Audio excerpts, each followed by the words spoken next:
한국과 일본은 아프간 수송작전으로 희비가 갈리고 있습니다. 일본의 작전 선전 때문에 과거 바이든 대통령을 구했던 최측근이 아프간에 그대로 남게 된 것인데요.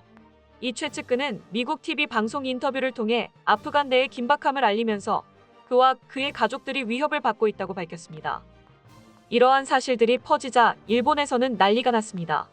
아프간 내에서 일어났던 일들 때문에 일본은 오래전부터 추진하고 있던 정책이 완전히 무산될 위기에 처했지만 한국은 오히려 대우를 받고 있기 때문입니다.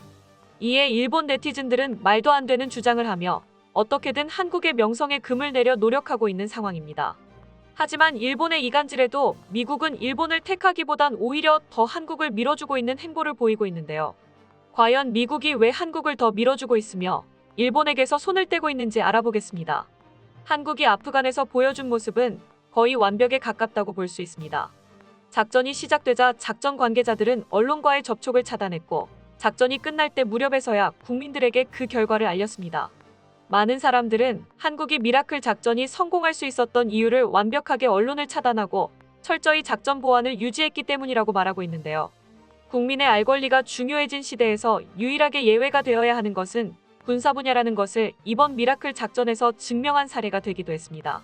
이러한 한국 정부의 철저한 군사 보안 능력에 미국이 반하기라도 한 것일까요? 미 의회 하원 군사위에서 미국의 기밀 정보 공유 대상 국가를 기존 파이브 아이즈에서 한국으로 확대할 필요성을 담은 법안이 처리됐습니다. 파이브 아이즈는 미국, 캐나다, 뉴질랜드, 호주, 영국 등 영어권 5개국의 기밀 정보 공유 동맹입니다. 어떻게 보면 파이브 아이즈는 오래전부터 그들만의 리그였고 한국은 어디에도 낄 자리가 없었습니다. 그래서 국내에서는 파이브 아이즈가 관심박 대상이었고 실제로 해외 군사 안보 분야의 전문가들이 아니었다면 이름조차 생소한 협력체였던 것이 사실입니다. 그런데 일본은 지난 30년 동안 영미권 첩보 협력체에 들어가기 위해 온갖 노력을 기울이고 있었습니다. 일본은 높은 경제력을 바탕으로 파이브 아이즈 국가들에게 로비를 하고 있었습니다.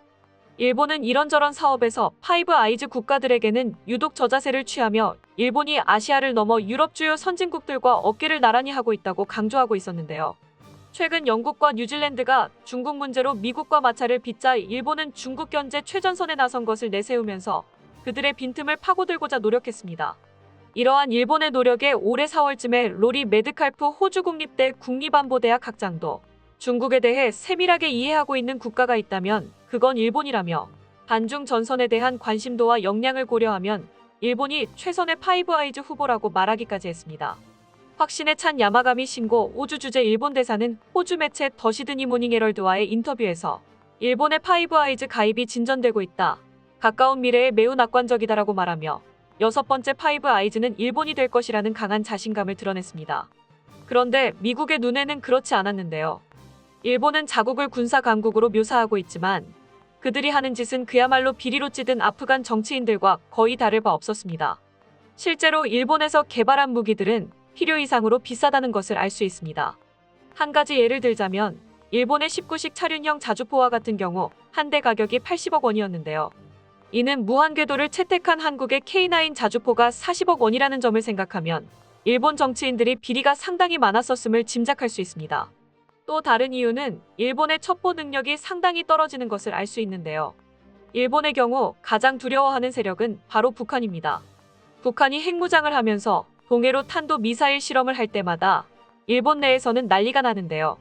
그래서 일본은 한국 정부의 군사정보 공유에 상당히 의존하는 모습을 보였습니다. 여러분들은 과거 일본이 한국의 반도체 산업을 무너뜨리기 위해 수출 규제를 단행한 것을 기억하십니까? 당시 일본이 말도 안 되는 이유로 한국 산업에 폐를 끼치자 한국 정부는 지소미아 연장을 거부하는 카드를 꺼내게 됐는데요. 일본 정부는 예상치 못한 한국의 강수에 많이 당황하였고 지소미아 연장을 위해 그동안 무시해온 대화를 갑자기 시도하며 미국까지 끌어들여 중재해주길 바랐습니다. 한마디로 일본은 한국의 감시 자산과 첩보 능력에 기대지 않으면 제 한 몸 간사하기 힘들다는 것을 증명한 사례였습니다. 가장 결정적인 것은 이번 아프간 수송작전이라고 볼 수 있습니다. 한국과 일본은 이번 아프간 수송작전에서 결과도 결과지만 과정에서 큰 차이를 보였습니다. 파이브 아이즈는 민감한 군사 정보와 첩보를 공유하는 만큼 보안을 제1순위로 정하고 있습니다. 그렇기에 파이브 아이즈가 출범한 지 약 70년이 흘렀어도 영미권 5개국 외의 다른 국가들의 가입을 철저히 배제해온 이유인데요. 그런데 일본은 아프간 수송작전에서 자신들의 군사 행동을 대대적으로 홍보하면서 정치적으로 이용해온 것에 대한 대가가 컸습니다. 일본의 수송작전 홍보는 탈레반과 IS 호라산들에게 정보를 흘린 것과 다름없는 결과를 가져왔고, 이로 인해 일본뿐만 아니라 독일과 벨기에, 그리고 네덜란드의 수송작전에도 영향을 미쳐 모두 작전 실패라는 참담한 결과를 가져왔습니다. 이는 인권을 중요하게 여긴 바이든 정부 눈에 일본이 작전을 정치적으로 이용한 덕에 구해야 할 사람들을 구하지 못하게 됐다고 생각하게 만들었습니다. 특히 그 사람들 중에는 바이든 대통령의 최측근 통역사도 포함돼 있어 일본에 대한 실망감은 더욱 컸습니다. 그 통역사의 이름은 모하메드로 13년 전 상원의원이었던 바이든이 동료 존 케리, 척 헤이글 의원과 아프간에 왔다가 눈보라로 블랙호크 헬기가 불시착하자 이 통역사가 미군의 구조작전에 참여해 목숨을 구한 적이 있었습니다. 그는 아프간을 탈출하기 위해 카불 공항에 갔지만 이미 수송작전이 노출돼 공항 근처에는 무고한 사람을 향한 IS의 공격이 있었다는데요. 이 때문에 모하메드는 아내와 4명의 자녀와 함께 숨어 있으며 현지에서 영상통화로 그들이 얼마나 큰 위험에 처했는지 알려져 안타까운 소식을 전했습니다. 바이든 대통령은 생명의 은인을 아프간에서 구하지 못한 것을 굉장히 안타까워하고 있는데요. 이로 인해 일본의 작전 선전은 절대 용서받지 못할 행동이 됐습니다. 반면 한국의 경우는 완전히 달랐습니다. 한국은 대사관 직원부터 작전에 투입된 특수임무단, 그리고 그들을 도운 민간인들도 대중의 비난을 감수하며 작전 보안을 지키기 위해 노력했습니다. 심지어 특수임무단의 단장이었던 이경구 준장은 가족들에게 자신이 어디 가는지조차 말하지 않고 군번줄만 챙겨간 일화는 너무나 유명합니다. 이 때문에 미국은 6번째 파이브 아이즈 국가를 일본이 아닌 한국으로 정한 것인데요. 이러한 소식이 일본에 퍼지자 일본 네티즌들은 말도 안 되는 억지를 부리고 있습니다. 파이브 아이즈 정보 동맹에 한국을 넣으면 그 정보가 북한과 중국으로 흐를 우려가 있다. 절대 한국을 넣으면 안 된다. 미 하원은 한국이 파이브 아이즈에 참가할 것이라고 생각하나요? 앞서 쿼드 가입도 뒷걸음치고 있는 나라인데 무의미하다고 봅니다. 또한 한국은 북한과 통일을 지향하는 나라입니다. 중국과 러시아에는 제대로 대처할 수 없는 나라입니다. 비밀 정보의 공유는 없을 거라 생각됩니다. 그 정도도 모르고 있었으면 한국계 의원들이 많았을까요? 적성국의 불산수소를 부정 유출하는 나라가 기밀 정보를 공유하는 협력체에 참여할 수 있다고요? 라고 말하며 우리나라를 공산주의로 몰아가고 있습니다. 일본 네티즌들이 말하는 한국 파이브 아이즈 불가설에는 오류가 있습니다. 우선 일본이 내세우는 한국은 공산주의다는 반박할 가치조차 없고, 한국이 북한과 통일을 지향한다는 말에서는 북한의 적화 통일이 아닌 자유민주주의 통일을 지향한다는 것에서 반박할 수 있습니다. 그리고 일본이 한국의 통일을 문제 삼는다면 일본도 파이브 아이즈 가입 조건에 들어가지 않는데요.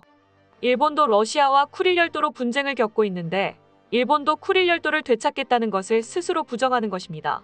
또한 대북 불산수소 유출에 대해서도 일본은 2016년부터 2019년까지 약 140건이 넘는 밀수 사례가 적발됐고 몇 년 동안 대북 제재를 위반하고 있었습니다.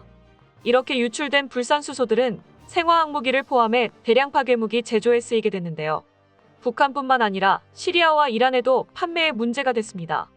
이렇게 보면 정말 일본은 자신들의 치부는 생각도 하지 않고 남을 헐뜯기에 혈안이 돼 있다고 봐도 과언이 아닌데요.